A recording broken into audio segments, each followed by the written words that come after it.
Olá, meu nome é Maurício Barreto e essa aqui é minha audiodescrição.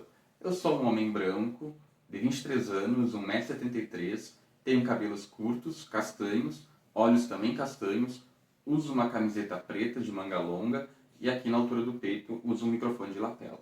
Neste vídeo eu aparecerei sentado, com um teclado à minha frente e uma estante branca com livros atrás. Falaremos sobre o artigo de Dario Ferentini, Alguns modos de ver e conceber o ensino de matemática no Brasil.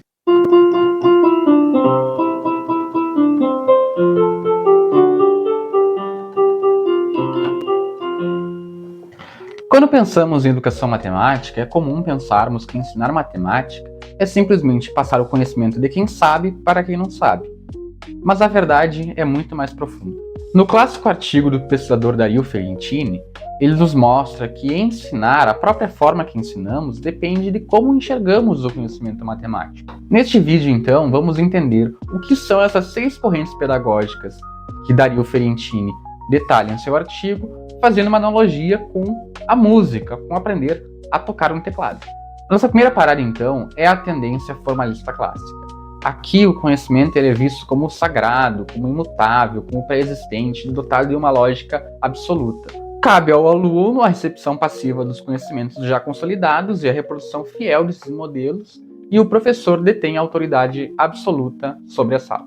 Pensando no teclado, seria então aquela tendência na qual o aluno não pode destoar nenhuma nota da partitura, né? Então os conhecimentos já consolidados. O foco aqui é repetição mecânica e exaustiva, objetivando então o resultado. Não há espaço para criar, apenas reproduzir perfeitamente o clássico que já existe.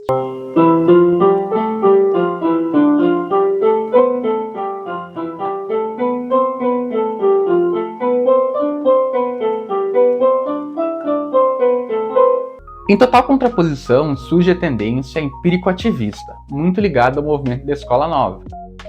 O eixo central sai do professor e passa para o aluno. Aqui o conhecimento não é construído. Ele é descoberto de forma intuitiva, através das ações práticas, do aprender fazendo e da experimentação sensorial. No nosso exemplo musical, essa tendência, num primeiro momento, ela não vai considerar as partituras, a formalidade. O aluno é colocado diante das teclas para brincar com sons, testar o que soa bem ao seu ouvido e tentar descobrir regras harmônicas no teclado. Ou seja, essa tendência valoriza a prática antes da teoria. A terceira corrente é a tendência formalista moderna. Ela resgata o rigor e a lógica da visão clássica, porém sob uma nova roupagem. O foco agora está nas grandes estruturas unificadoras e na linguagem formal contemporânea. Ganham destaques nessa tendência a teoria de conjuntos e as estruturas algébricas. Pensando no instrumento, o foco agora seria a teoria de harmonia pura. Antes de tocar uma música no instrumento, o aluno vai ter que então decodificar as estruturas harmônicas, os intervalos da música, a forma abstrata como os acordes estão dispostos no papel, valorizando então a música como um ente lógico e perfeito. Avançando no tempo, chegamos à tendência tecnicista, fortemente baseada nos pensamentos behaviorista e na busca por produtividade e eficiência. O ensino da matemática nessa tendência é pensado e planejado de forma totalmente restrita.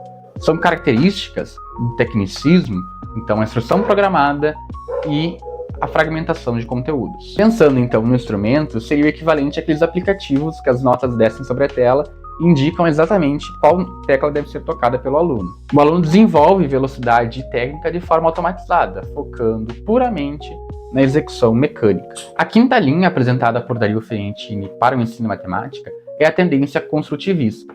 Aqui, o conhecimento matemático não é descoberto, mas ele é construído coletivamente. E ele se constrói pela interação ativa do sujeito com o meio e com o objeto que está sendo trabalhado. Portanto, o professor deixa de ser um transmissor e passa a ser um mediador das relações.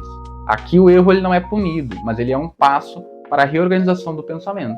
Na nossa metáfora, então, o professor ele não vai dar aos alunos o acorde pronto, mas ele vai desafiar. Como tornar esse acorde mais melancólico ou mais alegre? Assim, o estudante testa, erra a nota, analisa internamente a sua estrutura, reconstruindo então seus conhecimentos sobre a escala musical. Por fim, então, Ferentini apresenta a tendência socio-etnocultural, fortemente baseada nas ideias de Paulo Freire e da etnomatemática. Essa visão rejeita uma cultura única universal. Ela define que o aprendizado deve partir da realidade social, dos saberes informais dos alunos, cotidianos e históricos que carregam de suas comunidades, gerando, então, uma consciência crítica sobre o que está sendo aprendido. No universo das teclas, então, isso significa que o ponto de partida jamais será algo imposto de fora. Se o aluno vive em uma comunidade onde o forte é o samba, o forró ou músicas de matriz religiosas, então o aprendizado se ancora e legitima essa tradição, conectando um instrumento à identidade cultural do aluno. O grande mérito do trabalho de Ferentini